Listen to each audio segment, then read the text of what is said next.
مفتی احمد یار خان رحمۃ اللہ علیہ فرماتے ہیں کہ جو غیبت کرنے والوں پر خارش کا عذاب مسلط ہوگا، کہ جب خارش ہوگی تو پھر وہ تانبے کے ناخنوں سے اس خارش کریں گے تسکین کے لیے، اور بالکل چھیل ڈالیں گے اپنے چہرے کو، جسم کو، اور یہ عذاب ان پہ مسلط کیا جائے گا۔ اور ناخن تانبے کے دھار ہوں گے، نوکیلے ہوں گے، تانبے کے بھی اور نوکیلے، سخت تیز دھار ہوں گے، اس سے وہ اپنے چہرے کو اور سینے کو کھجلاتے ہوں گے خارش کرنے کے لیے، زخمی ہوتے ہوں گے۔ خدا کی پناہ، یہ عذاب سخت عذاب ہے، اور یہ واقعہ بعد قیامت ہوگا، اور جو قیامت کے بعد واقعہ ہوگا حضور نے اپنی آنکھوں سے دیکھ لیا کہ یہ ہوگا۔ یعنی یہ لوگ مسلمانوں کی غیبت کرتے تھے، مسلمانوں کی عزت خراب کرتے تھے، یہ کام عورتیں زیادہ کرتی ہیں، انہیں اس سے عبرت لینا چاہیے۔ کبھی تنہائی میں غور کیجئے کہ ہماری کمزوری کی حالت یہ ہے کہ معمولی خارش بھی برداشت نہیں ہوتی، ناخن کا معمولی سا ہلکا سا چیرا لگ جائے وہ سہا نہیں جاتا۔ اگر غیبت کر کے بغیر توبہ کیے مر گئے، تانبے کے ناخنوں سے چہرہ اور سینہ چھیلنے اور نوچنے کی سزا دی گئی تو اس سخت ترین اذیت کی سہار کیوں کر ہوگی۔ غیبت کے ایک اور دل ہلا دینے والے عذاب کی روایت سنی اور تھر تھر کانپتی ہے۔ سیدنا ابو سعید خدری رضی اللہ عنہ روایت کرتے ہیں کہ سرور کائنات شاہ موجودات صلی اللہ علیہ وسلم کا فرمان عبرت نشان ہے، جس رات مجھے آسمانوں کی سیر کرائی گئی تو میرا گزر ایک ایسی قوم پر ہوا جن کے پہلوؤں سے گوشت کاٹ کر خود انہی کو کھلایا جا رہا تھا۔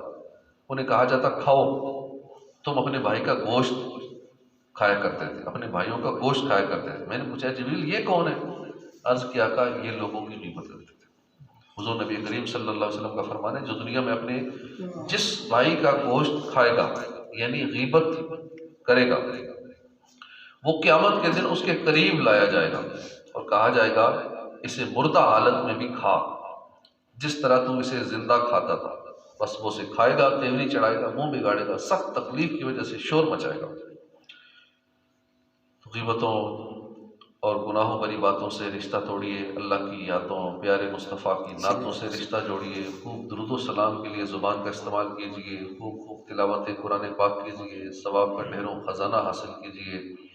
تفسیر روح البیان میں حدیث قدسی ہے، جس نے ایک بار بسم اللہ الرحمن الرحیم کو الحمشی کے ساتھ ملا کر پڑھا تو تم گواہ ہو جاؤ میں نے اسے بخش دیا، اس کی تمام نیکیاں قبول فرما لی، اس کے گناہ بخش دیے، اس کی زبان کو ہرگز نہ جلاؤں گا، اس کو عذاب قبر سے، عذاب نار سے، عذاب قیامت سے، بڑے خوف سے نجات دوں گا۔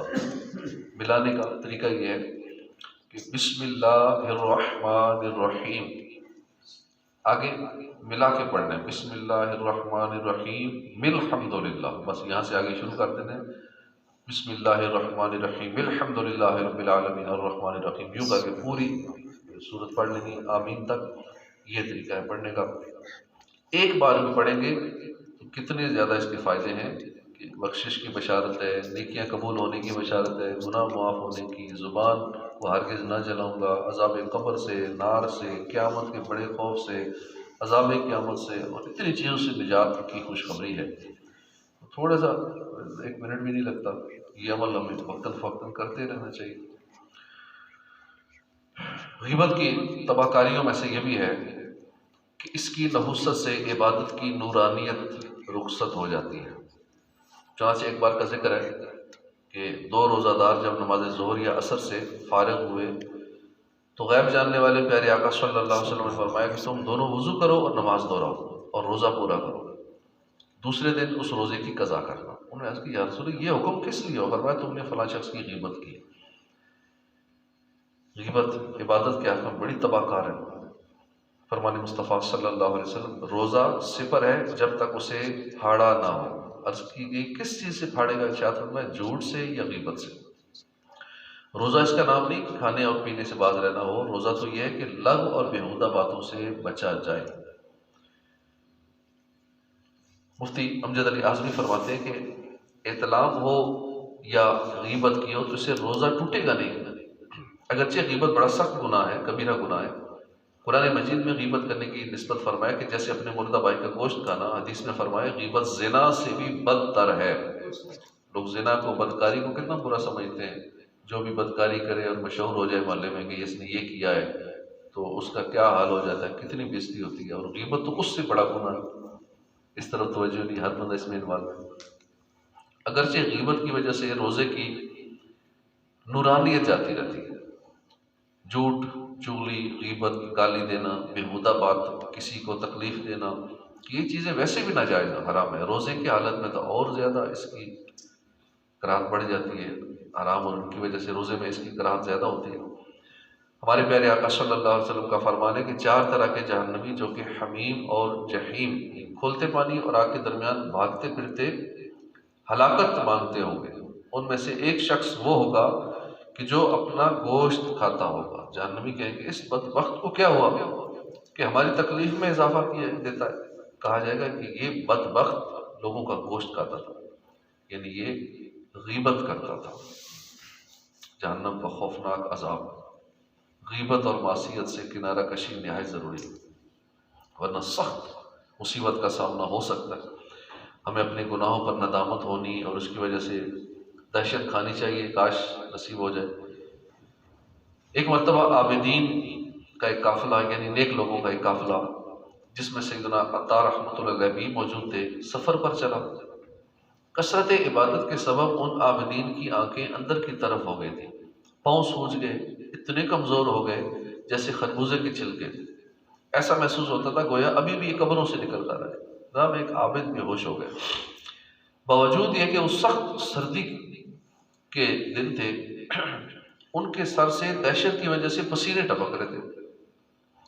ہوش آنے کے بعد لوگوں کے استفسار پر بتایا کہ جب میں اس جگہ سے گزرا تو مجھے یاد آیا کہ فلاں روز اس مقام پر میں نے گناہ کیا تھا۔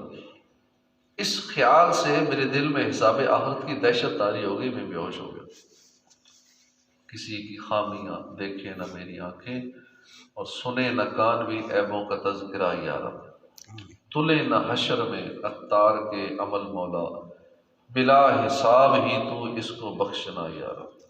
ہمیں بھی یہ دعا کرنی چاہیے کہ بغیر حساب کے ہماری بخشش ہو جائے۔ اگر عمل تولے گئے، حساب ہو گیا تو پھر بڑا مشکل ہو جائے گا بچنا۔ سیدنا عبداللہ بن مسعود فرماتے ہیں کہ ہم بارگاہ رسالت میں حاضر تھے کہ ایک آدمی اٹھ کر چلا گیا۔ اس کے جانے کے بعد ایک شخص نے اس کی غیبت کی۔ پیارے آقا صلی اللہ علیہ وسلم نے حکم صادر فرمائے خلال کرو۔ جب اس نے خلال کیا، پھر اس نے عرض کی کہ کس وجہ سے خلال کروں، میں نے تو گوشت نہیں کھایا۔ تو ارشاد فرمایا، بے شک تو نے اپنے بھائی کا گوشت کھایا، یعنی اپنے بھائی کی غیبت کی۔ اس حدیث پاک سے وہ لوگ عبرت حاصل کریں کہ جو اپنی مجلس یعنی بیٹھک سے اٹھ کر جانے والوں کے بارے میں غیبتیں کرتے ہیں۔ مثلاً کہتے ہیں یار وہ کیا جان چھوٹی، اس نے تو بور کر دیا تھا، خواہ مخواہ بحث کر رہا تھا، اپنی چلائے جا رہا تھا، کسی کی نہیں سنتا، ڈیڑھ ہوشیار ہے، چکنی کرتا ہے، بات بات پر ہاں کر کے ہنستا ہے، سیدھے منہ بات کہاں کر رہا تھا، ذرا ٹیڑھا ہے، لچا ہے، ٹیڑھا ہے، بوڑا ہے۔ ہاں بھائی ایسوں سے تو اللہ بچائے۔ پیٹ کا بھی تھوڑا ہلکا ہے کہ بی بی سی ہے، ڈھول ہے یہ، تم نے وہ بات جو اس کے سامنے کی نا، اب یہ خوب اس کا ڈنکا بجائے گا۔ ہاں یار آئندہ یہ آئے نا تو بات بدل دیا کرو، کیونکہ اس کے پیٹ میں کوئی بات رہتی نہیں، وغیرہ وغیرہ۔ اس طرح کے بہت سارے جملے کر کے ہم اس محفل سے جانے والے کے بارے میں، یا بعض کا بولتے منہ سے نہیں بولتے، اشاروں سے اس کی غیبت کر رہے ہوتے ہیں، آنکھوں سے اشارے کر کے شکر جان چھوٹی گیا یہاں سے۔